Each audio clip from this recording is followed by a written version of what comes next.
नमस्कार, India voice पर स्वागत है आपका। मैं हूं आपके साथ प्रियंका मिश्रा। बुलेटिन की करेंगे शुरुआत। दिल्ली से बड़ी खबर सामने आ रही है। कोर्ट ने केजरीवाल को 15 अप्रैल तक के लिए भेजा जेल।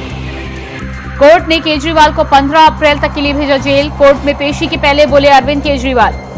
कोर्ट में पेशी के पहले बोले अरविंद केजरीवाल, पीएम जो कर रहे हैं वो देश के लिए अच्छा नहीं। पीएम जो कर रहे हैं वो देश के लिए अच्छा नहीं। ईडी ने केजरीवाल की तीसरी बार मांगी रिमांड। केजरीवाल जांच में नहीं कर रहे सहयोग। ईडी की तरफ से बयान सामने आया है। पूछताछ में गोलमोल जवाब दे रहे हैं केजरीवाल।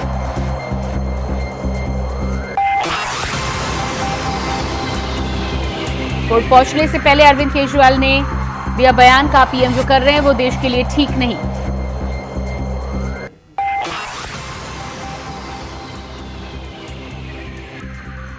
ईडी ने केजरीवाल की तीसरी बार मांगी रिमांड। कोर्ट ने 15 अप्रैल तक के लिए भेजा जेल। आज दिल्ली में राउज एवेन्यू कोर्ट में अरविंद केजरीवाल की पेशी के दौरान कोर्ट ने की सुनवाई। 15 अप्रैल तक के लिए भेजा जेल। 15 अप्रैल तक अरविंद केजरीवाल रहेंगे न्यायिक हिरासत में।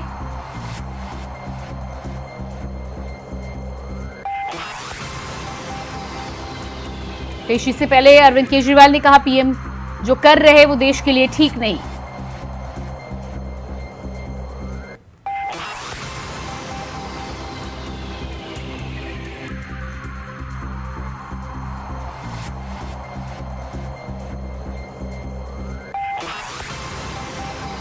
तो आबकारी घोटाले मामले में राउज एवेन्यू कोर्ट में आज अरविंद केजरीवाल की पेशी थी। ईडी अरविंद केजरीवाल को कोर्ट में पेश होने के लिए लेके गई थी, जिसके बाद सुनवाई के बाद कोर्ट ने 15 दिन की न्यायिक हिरासत पर अरविंद केजरीवाल को भेजा।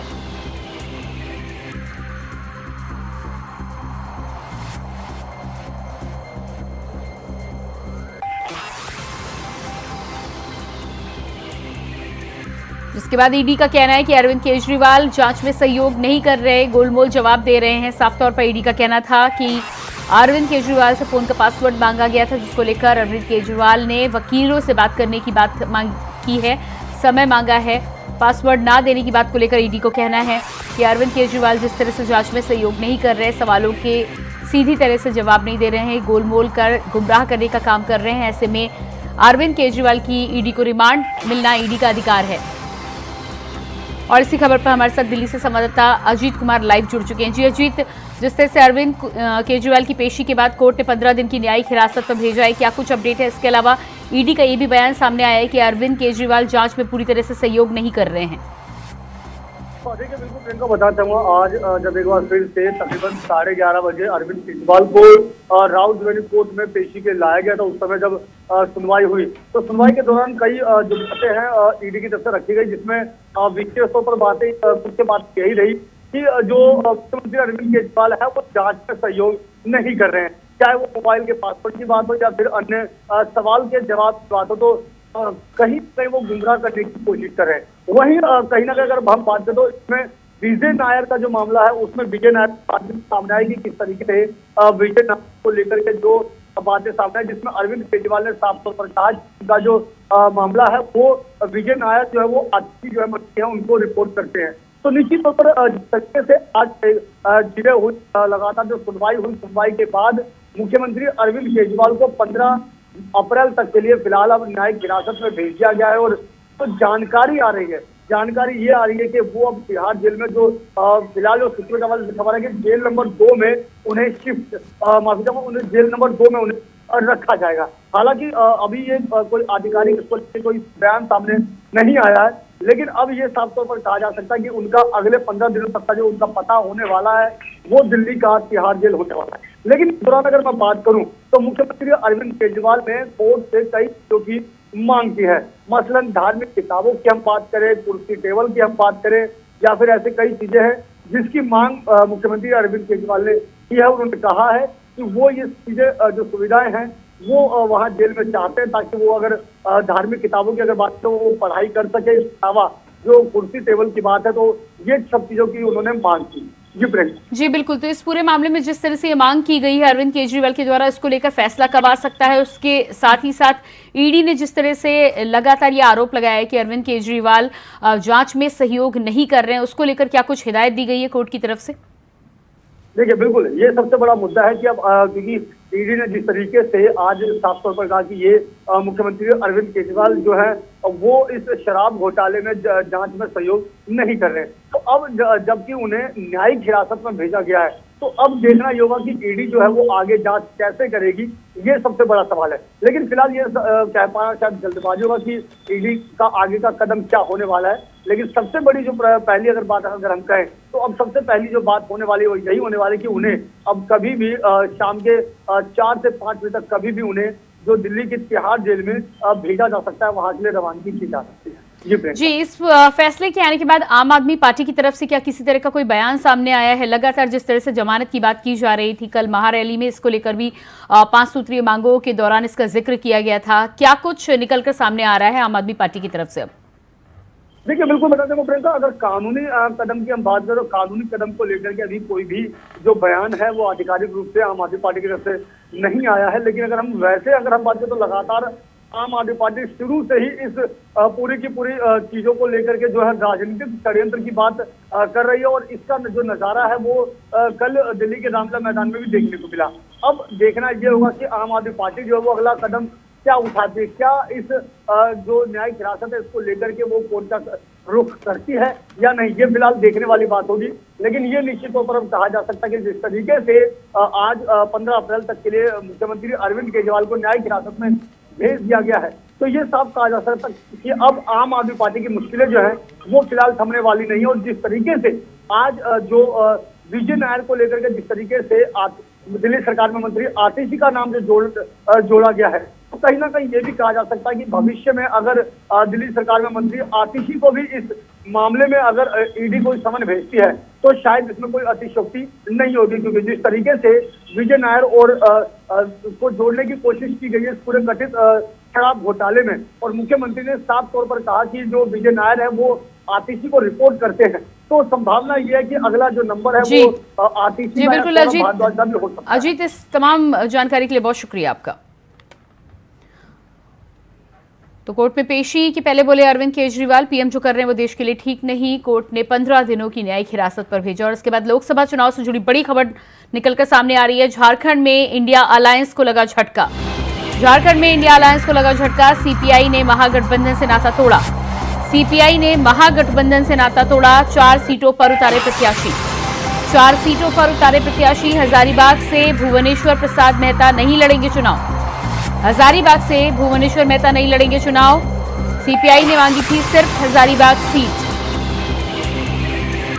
सीपीआई ने मांगी थी सिर्फ हजारीबाग सीट। झारखंड में इंडिया अलायंस को एक जोरदार झटका लगा है। दिल्ली की महारैली के बाद भारतीय कम्युनिस्ट पार्टी ने महागठबंधन से नाता तोड़ने का फैसला किया है। सीपीआई की ओर से राज्य में 4 लोकसभा सीटों पर अकेले चुनाव लड़ने का फैसला किया गया है। साथ ही साथ पार्टी की ओर से उम्मीदवारों के नाम का ऐलान भी कर दिया गया है। सीपीआई ने महागठबंधन से नाता तोड़ा, 4 सीटों पर उतारे प्रत्याशी।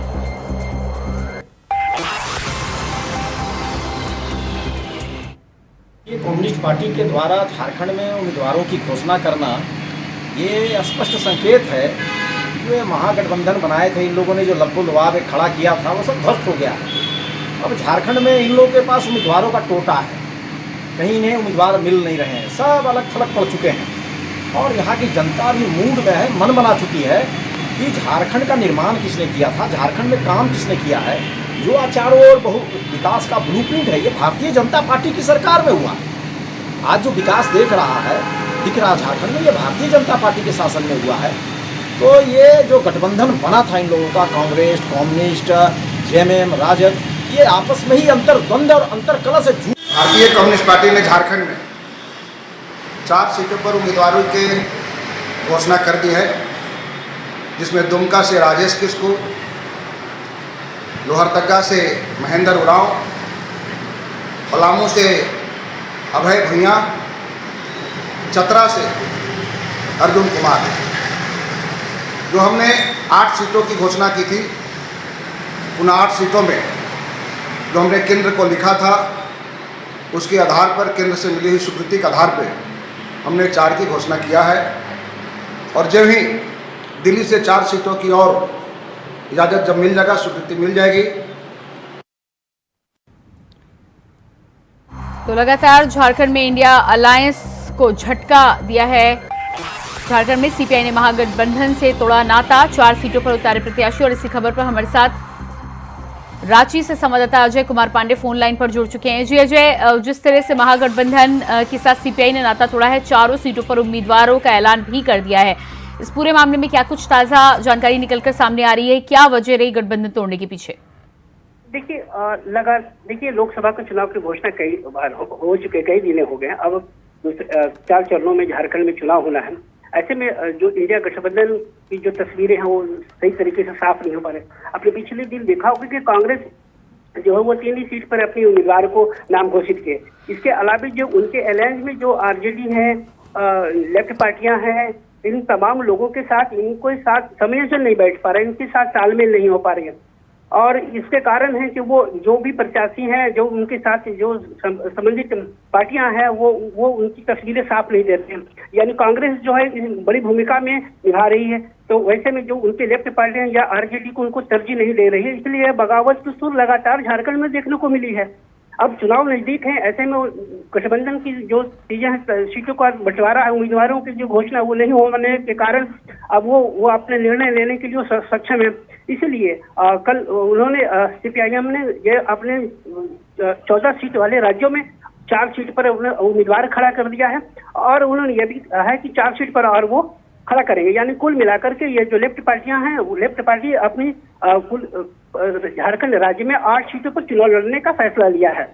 दूसरी तरफ आप देख सकती हैं कि आरजेडी जो है वो भी बड़ा भूमिका, वो लगातार 2 सीटों पे मांग कर रही है कि हमें 2 सीट चाहिए।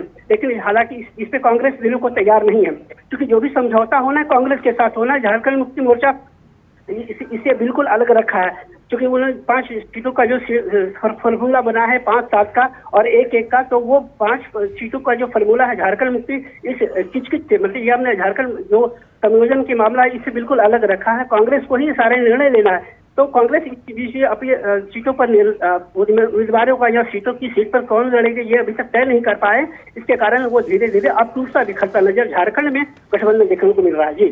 जी बिल्कुल। तो इस पूरे मामले में जिस तरह से एक हजारीबाग की सीट को लेकर उम्मीद जताई थी सीपीआई ने, और उस पर भी सीधे तौर पर फैसला होता हुआ नजर नहीं आया। अब 4 उम्मीदवार उतारे हैं, क्या लगता है आपको कि और भी सीटों पर उम्मीदवार उतार सकती है सीपीआई? बिल्कुल, 4 सीटों पर और उनकी घोषणा हानियों ने तय कर लिया है कि अब इंडिया गठबंधन हमें भाव नहीं दे रहे हैं, जिसके कारण उनको लगता है कि हमें उनकी जरूरत नहीं है लेफ्ट पार्टी से, तो उन्होंने अपनी ताकत दिखाने की कोशिश करेंगे और वो पूरे राज्य में 8 सीटों पर वो अपनी उम्मीदवार खड़ा करेंगे। तो ये कहीं ना कहीं अब झारखंड में बिखरता झारखंड में इंडिया गठबंधन देखने को मिलेगा। भले ही कल दिल्ली में महारैली के माध्यम से इंडिया गठबंधन एकजुटता की दिखाई की संदेश दिया था, लेकिन झारखंड में वैसी तस्वीरें नहीं दिख रही है। बिल्कुल मुझे लगता है कि आने वाले समय इनको एक बड़ा झारखंड को इंडिया गठबंधन को झटका लगने वाला है। जी बिल्कुल अजय, इस जानकारी के लिए बहुत शुक्रिया आपका।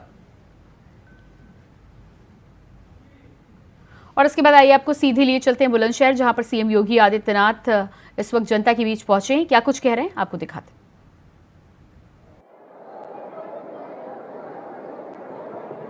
बुलंदशहर के प्रबुद्ध जनों के साथ आज के संवाद के कार्यक्रम में मंच पर उपस्थित भारतीय जनता पार्टी के क्षेत्रीय अध्यक्ष श्री सत्येंद्र सिसोदिया जी, जिला के अध्यक्ष श्री विकास चौहान जी, लोकप्रिय सांसद और तीसरी बार भारतीय जनता पार्टी के प्रत्याशी डॉक्टर भोला सिंह जी, हमारे सभी विधायकगण श्री देवेंद्र सिंह लोधी जी, श्री प्रदीप चौधरी जी, श्री संजय शर्मा जी, श्री चंद्रपाल सिंह जी, श्री अनिल शर्मा जी, जिला पंचायत अध्यक्ष डॉक्टर अमतुल सिद्धवतिया जी, लोकसभा के प्रभारी और विधान परिषद सदस्य श्री जयपाल सिंह व्यस्त जी, भारतीय जनता पार्टी के प्रदेश के मंत्री श्री चंद्रमोहन सिंह जी, लोकसभा के सह संयोजक हिमांशु मित्तल जी, योगेंद्र चौधरी जी, राष्ट्रीय लोक दल के अध्यक्ष श्री पंकज प्रधान जी, हमारे नगर पालिका परिषद और नगर पालिकाओं के सभी अध्यक्षगण, समाज का नेतृत्व वर्ग जो प्रबुद्ध जन के रूप में यहां पर उपस्थित हुआ है, ऐसे हमारे सभी यहां पे उपस्थित संतजन, अधिवक्ता, चिकित्सक, शिक्षक, व्यापार मंडल और अलग अलग तबके से जुड़े हुए उपस्थित सभी हमारे प्रबुद्ध जन, उपस्थित बहनों और भाइयों, आज के इस प्रबुद्ध जन सम्मेलन में मैं आपका हृदय से स्वागत करता हूं, अभिनंदन करता हूं।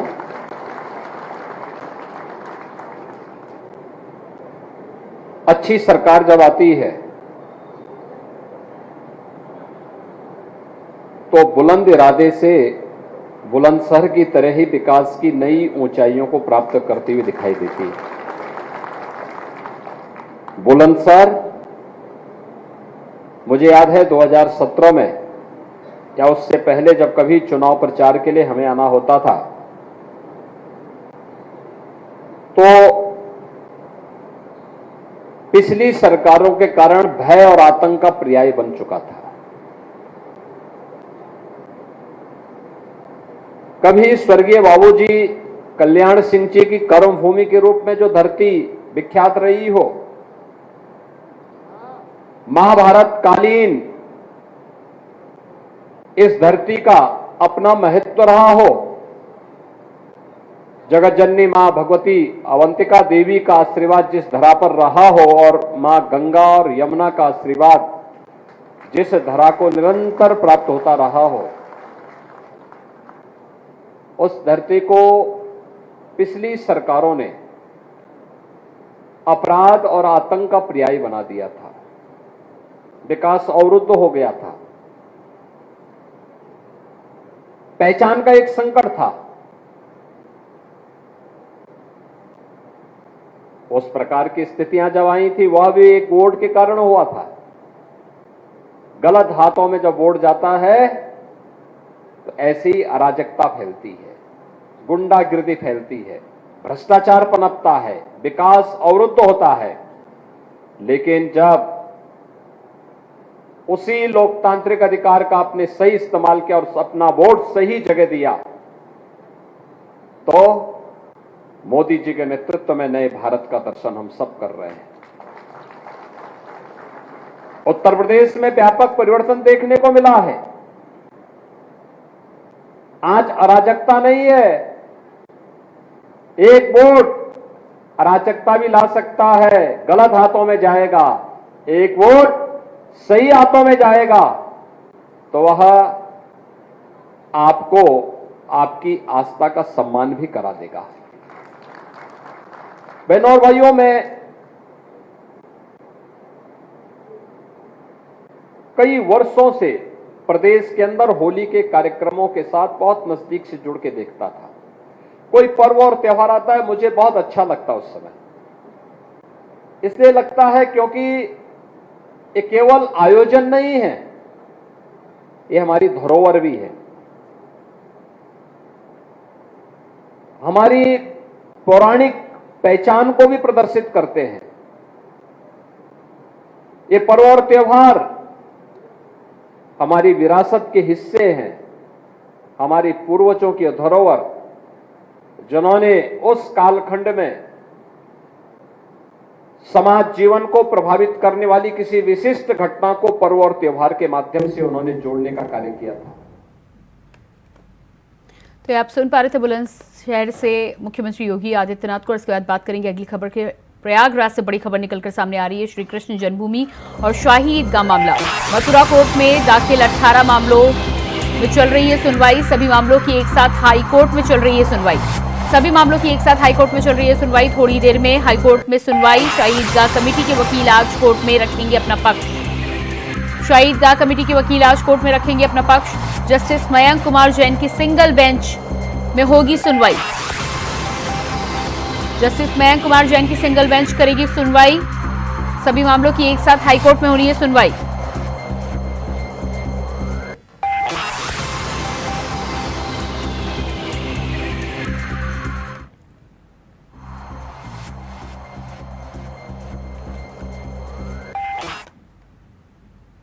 इसके बाद यूपी की सियासत से जुड़ी बड़ी खबर सामने आ रही है। पीडीए बनाम पीडीएम की नई लड़ाई यूपी में तेज। पीडीएम में शामिल होंगे जनवादी पार्टी अध्यक्ष संजय चौहान। बीजेपी को रोकने के लिए पीडीएम में जाएंगे संजय चौहान।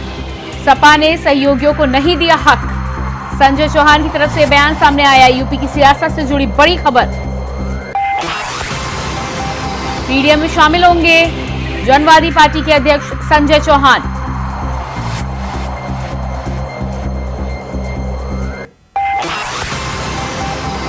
पीडीएम में शामिल होंगे जनवादी पार्टी अध्यक्ष संजय चौहान। सपा ने सहयोगियों को नहीं दिया हक।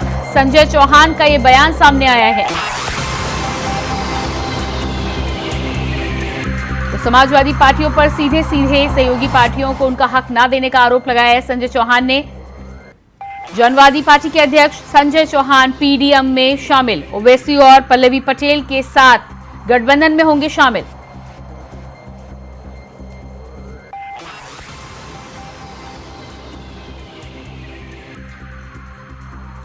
और इसी खबर पर हमारे साथ लखनऊ से संवाददाता रमन मिश्रा लाइव जुड़ चुके हैं। जो रमन, जिस तरह से जनवादी पार्टी के अध्यक्ष संजय चौहान का साफ कहना है कि अब वो पीडीएम में शामिल होंगे और समाजवादी पार्टी और इंडिया गठबंधन को लेकर कहना है कि सहयोगी पार्टियों को उनका हक नहीं मिल रहा। बिल्कुल प्रियंका, जिस तरीके से अखिलेश यादव पीडीए, पिछड़ा दलित और अल्पसंख्यक की जो उन्होंने रणनीति बनाई थी, उनका कहना था कि एनडीए के बैनर तले पीडीए की रणनीति के तहत यूपी में चुनाव लड़ा जाएगा। लेकिन जैसे ही सीटें बांटने का नंबर आया, उन्होंने सबसे पहले पल्लवी पटेल की जो पार्टी, कृष्णा पटेल की जो पार्टी अपना दल कमेरावादी, उसे किनारे किया। फिर जो चंद्रशेखर की जो आज़ाद समाज पार्टी है उसे किनारे किया, जो दलितों की नुमाइंदगी करते हैं। और उसके बाद जनवादी पार्टी सोशलिस्ट, जो नुनिया समाज आता है, पूर्वांचल में काफ़ी आबादी है उसकी, उनको किनारे करके घोसी में जब राजीव राय को प्रत्याशी बनाया, उसके बाद से ही संजय चौहान ने अखिलेश यादव के खिलाफ बागी सुर आलाप दिए थे। और आज संजय चौहान ने ऐलान कर दिया है कि जनवादी पार्टी सोशलिस्ट अब पीडीए का हिस्सा नहीं बल्कि पीडीएम का हिस्सा रहेगी, क्योंकि अखिलेश यादव पीडीए के साथ नाइंसाफी करते हैं और पीडीए को ही उनका अधिकार ना देकर अगड़ों और जिस मुद्दे की बात करते हैं उनको ना अधिकार देके उन लोगों को पावर दे रहे हैं जो उन पीडीए का विरोध कर रहे हैं। आपको बता दें कि पीडीएम का काफिला अभी और बढ़ सकता है। आज़ाद समाज पार्टी, जो चंद्रशेखर आज़ाद की पार्टी है, वो अभी हो सकता है कि पीडीएम में शामिल होकर जो पीडीएम का डी है उसको कहीं ना कहीं पूरा करे। ऐसे में पीडीएम जो है वो अखिलेश यादव के लिए बड़ी टेंशन बन सकता है, क्योंकि जो रणनीति अखिलेश यादव की है वही पीडीएम मोर्चे की है। साथ में इसमें जो नेता हैं वो अपने अपने समाज के बड़े नेता हैं। पल्लवी पटेल जो कुर्मी समाज की बड़ी नेता मानी जाती हैं, वहीं असदुद्दीन ओवैसी अल्पसंख्यक समाज के पूरे देश में बड़े नेता हैं। वहीं चंद्रशेखर अगर पार्टी जुड़ते हैं तो दलितों के बड़े नेता हैं। वहीं ये इनका संजय चौहान नुनिया समाज के नेता हैं। अगर स्वामी प्रसाद मौर्य अगर जुड़ते हैं, उनकी जो शोषित समाज पार्टी है, तो वो भी मौर्य समाज में दबदबा रखते हैं। तो ऐसे में एक बड़ा फ्रंट बन सकता है जो अखिलेश यादव की मुसीबत बढ़ाएगा। हालांकि इन लोगों का कहना है कि अब भाजपा से लड़ रहे हैं, एनडीए को हराने के लिए एक हो रहे हैं, लेकिन जो ये सबसे बड़ा झटका देंगे ये अखिलेश यादव को और कांग्रेस को देंगे। जी बिल्कुल रमन, इस जानकारी के लिए बहुत शुक्रिया आपका। और इसी के साथ फिलहाल इस बुलेटिन में इतना ही। खबरों के लिए बने रहिए इंडिया वॉइस के साथ। नमस्कार।